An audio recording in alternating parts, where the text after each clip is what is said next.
Okay, what you just heard was a QSO on 24.910.11 megahertz, as you can read from the frequency display here, with 10 watts output into my antenna, which did happen to be optimized for this band. I rushed upstairs and pulled out the 20-meter piece of tubing and stuck this 24 megahertz 12-meter piece of tubing right in there so that I could get a 1.2 to 1 standing wave ratio at the feed point, and try and get this guy PY2. That's Brazil. So I just worked Brazil with 10 watts. Now he gave me a 559 report, which is pretty mediocre. In fact, it probably means rather weak. But you wouldn't really necessarily expect that much. He wasn't all that strong either. I gave him a 579. That's pretty generous. But it shows that this antenna does in fact work, and it's fun to make contacts on bands like this that aren't used much. So let's just see what else is on here. See if I can snag anything else. It's only 100 kilohertz wide, this band. 24.880 to 24.980. Well, there'd be sideband up here. So let's go down. See if I can go all the way down to the bottom.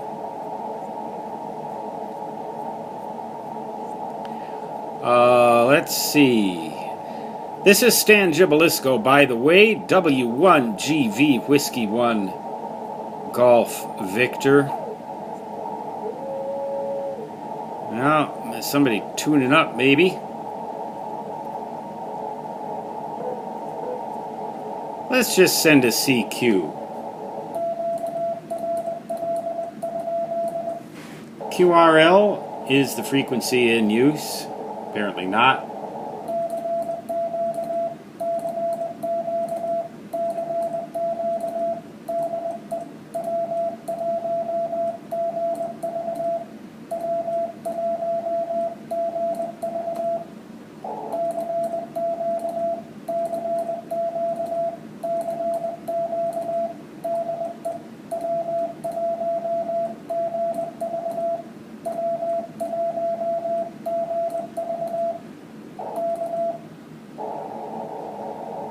This antenna is 12 feet high, capacitively loaded at the base, with 50 picofarads of capacitance. My SWR meter here actually now shows 1.5. It's probably closer to 1.7 or 2 to 1 at the antenna. But as you may have learned, if you've studied antenna theory much, any standing wave ratio at the feed point of 2 to 1 or less is generally just as good as a perfect match from the standpoint of additional loss in the feed line caused by the standing wave ratio, or by the standing waves, I should say, themselves. The ratio is just a number. The standing waves are the current and voltage loops and nodes along the feed line. But generally speaking, even if you have a really lossy line to begin with, a 2 to 1 SWR won't produce more than about a fraction of a decibel of additional loss compared to a perfect match. That surprises a lot of people. So it's a pretty good optimized antenna. Now, the other thing that's interesting, for some reason or another, I can't exactly figure out why, is this antenna also resonates on 50 megahertz. Now let's see what we get here.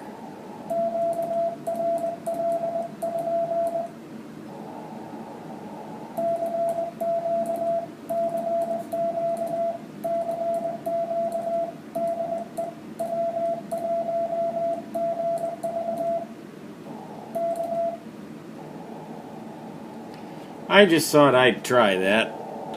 The same 10 watts. It's funny, the SWR here is 1.2 according to my meter, but this internal tuner always seems to have trouble getting this antenna to tune on 50 megahertz. or any antenna. I don't know exactly what the what's up with that. Well, now there's what is known as blasting. Let's go down to the bottom of this band. See if I can tune.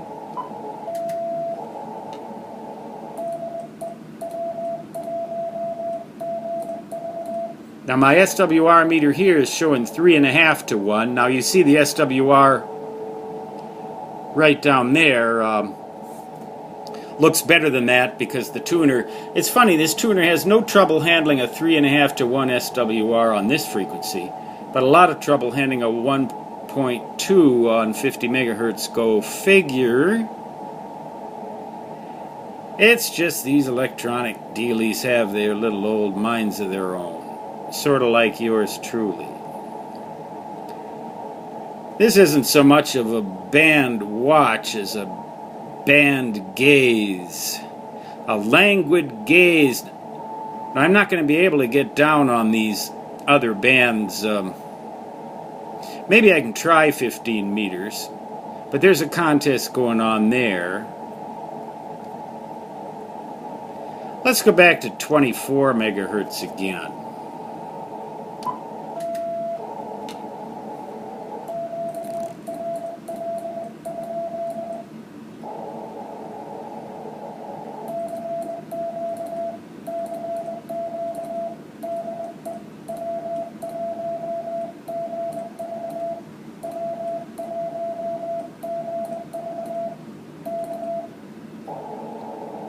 Now here's an interesting question. That was just a short CQ so that I could identify myself. I guess you're supposed to identify every transmission you make, even tuning up. I used 10 watts output and made this contact with that PY2IU in Brazil. 10 watts was sufficient to make that contact. I probably could have done it with 9 watts. Now, the last time I checked, the FCC's regulations say that you're supposed to use the minimum power necessary in order to establish and maintain communications. So, was I using too much power? I mean, you know, just about every contact every radio ham makes is using more power than the minimum necessary. But it would be interesting to conduct experiments to see what the minimum necessary would really be. Because on 10 meters once, I contacted a ZL using a 3-element modified Citizens Band Yagi back in Connecticut when I lived back there and worked at W1AW. I contacted a ZL on 10 meters with 3 watts. 3 watts.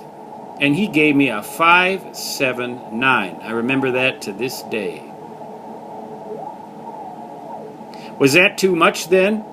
Would 569 have resulted from only 1 watt? So was I using too much power? You tell me.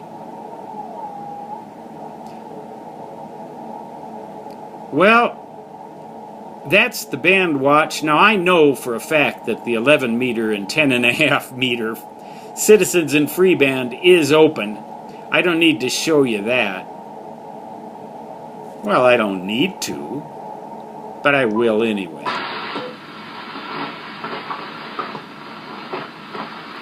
That's what these videos are for, isn't it? Let you see for yourself and hear for yourself.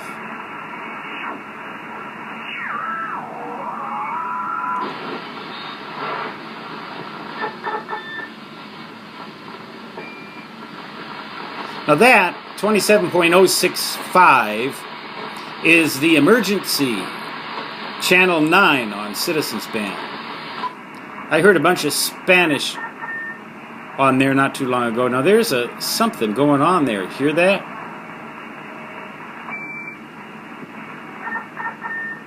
Well, if that's...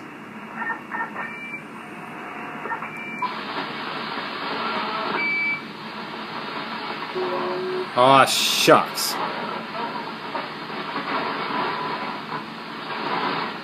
Now this is a Saturday, it's a weekend. Beautiful weather outside. I've been out and enjoyed it already though, so I don't feel too deprived.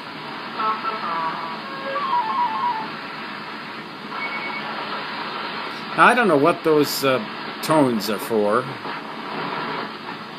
Some sort of attention getter.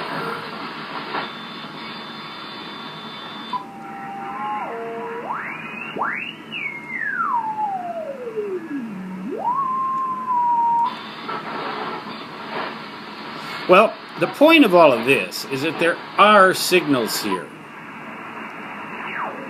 So this band is open, and it's reasonable to suppose that 10 meters also would be open. But no radio ham's taken advantage of it, as it seems like is so commonly the case. What a pity, eh? See if we've got any.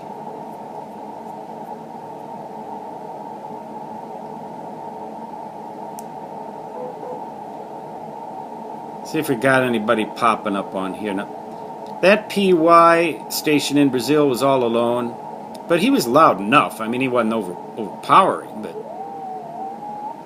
it shows that that band was open. And I made a contact on it. I think that's cool. I like using those offbeat bands like that. Stan Gibilisco, W1GV, Whiskey 1 Golf Victor, concluding today's band gaze. 73 until next time. So long.